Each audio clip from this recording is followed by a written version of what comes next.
Առաջ դիտում էի պարոն Մարտուն Գրիգորյան ձեր ճեպազրույցը ու կներեք, բայց շատ խնդրահարույց բաներ լսեցի այնտեղ։ Այնտեղ ասում եք ԿՊԱ-կան պատգամավորները արյուն են ուզում Գյումրիում ու ենթադրաբար հղում եք անում նաև իմ խոսքերին, որոնցով որ ես ասում եմ, որ Վարդան Ղուկասյանը կամ իր կլանը սպանելա ձեր ընկերներին, դուք նրան քվե եք տվել։ Ասում եմ, բայց դա չի նշանակում, որ ես արյուն եմ ուզում։ Հակառակը, դա նշանակում է, որ ես արյուն չեմ ուզում։ Դուք ինձնից լավ գիտեք, որ Գյումրիի ամենաաղմկահարույց սպանությունները,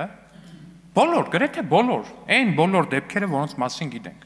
սպանությունները, արյունը, ամեն ինչը, թափվել է այն ժամանակ, երբ որ Վարդան Ղուկասյանը եղել է քաղաքապետ։ Բոլորն անխտիր, երբ որ իր կլանը այդ քաղաքում եղել է իշխանություն։ Ու սա իմանալով դուք գնացել ընտրել եք Վարդան Ղուկասյանին։ Արյուն ուզող մարդը, պարոն Գրիգորյան, այս պայմաններում մենք չենք։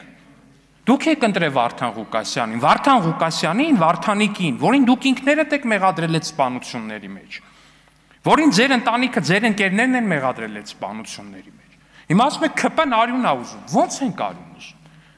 Մեզ մեղադրում եք, ասում եք դուք ուզում եք Վարդանիկի միջոցով իշխանություն տանեք Գյումրիում, բայց դուք եք գնացել Վարդան Ղուկասյանին, Վարդանիկին ընտրել քաղաքապետ։ Դուք եք ընտրել։ Ստեղ խնդիրը գիտեք որն է, ես հո գիտեմ, որ դուք, ձեր ընտանիքը, այս մեկը, այն մեկը չի ուզում, որ իրանց երեխեքը մեծանան այն քաղաքում, որտեղ Վարդանիկը քաղաքապետ է։ Ու դուք այդ երկընտրանքի առաջ կանգնած եք եղել, այո, պարոն Գրիգորյան, ես գիտեմ։ Այդ երկընտրանքի մի կողմում եղել է Սերժը Սարգսյան, մյուս կողմում եղել է Գյումրին, այն երեխեքը, որոնք որ պիտի մեծանային Վարդանիկի ղեկավարմամբ կամ չմեծանային Վարդանիկի ղեկավարմամբ։ Ու դուք ընտրել եք այդ երկընտրանքի մեջ Սերժի։ Հիմա մեզ եկել եք ասում եք դուք արյուն եք ուզում։